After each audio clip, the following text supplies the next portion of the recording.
ඉතින් යාළුවනේ ඔයාලට කොහොමද? ඔයාලා හැමෝම හොඳින් ඇති කියලා මම හිතනවා. අපි යමු අද මගේ පැල බල්ලෙන්.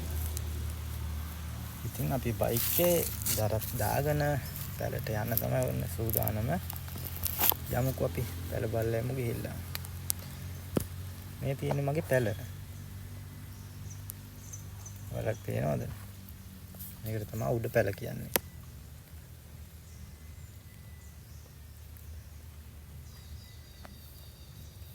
යමු අපි පැල උඩ නැගලා යමුකෝ බලන්න.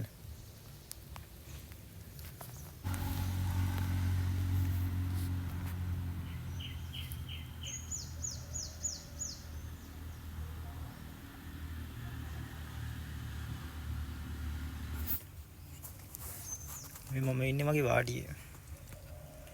ඔන්න තියෙනවා පැල. අපි නවගිම යනම් පොඩ්ඩක් උඩට.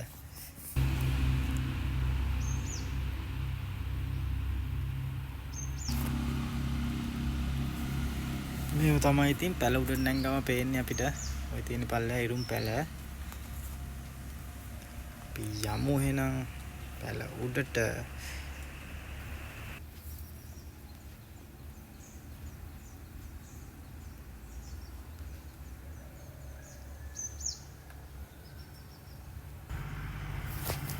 හායි. ඔන්න අපි ආවා පැල උඩට. අපි බලමු දැන් පැල උඩ තත්ත්වේ. ඉතින් කොහමද? අපි බලමු. අන්න තාත්තිත් එනවා. මේ තමයි හේන.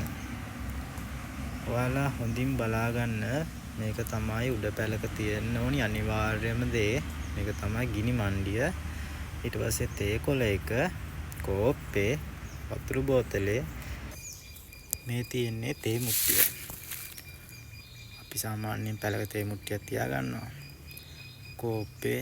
ඉතින් ඊට පස්සේ අපි අපේ නිදා ගන්න පැදුර, කොට්ටේ, බෙඩ්ෂීට් එක යන දේවලුත් මේ පැල උඩ තියාගන්නවා. උඩ ඉඳලා එන හේනත් බලන්නකෝ.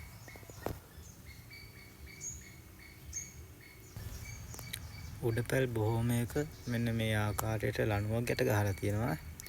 අපි එහෙම ලණුවක් ගැට ගහගන්නේ බිම අපි දෙයක් උඩට ගෙනියන්න අපිට බෑ පඩිය දිගේ. ඒකට අපි ලණුව ආධාරයෙන් තමයි පැල උඩට ඒ සියලුම දේ ගන්නෙ. මේ මම ගන්නෙ දර. ලණුවක් ආධාරයෙන් තමයි හැමදේම අපි උඩට ගන්නෙ. ඉතින් මාත් එක්ක සෙට් වුණ හැමෝටම ගොඩාක් ස්තුතියි. අපිත් එක්ක ඉදිරියටත් රැඳෙන්න. සබ්ස්ක්‍රයිබ් කරන්න, ෆලෝ කරලා ලයික් කරලා සෙට් වෙන්න. බෙල් අයිකන් එකත් ක්ලික් කරලා ඕල් දාලා තියාගන්න. ඉතින් හැමෝටම සුබ වේවා.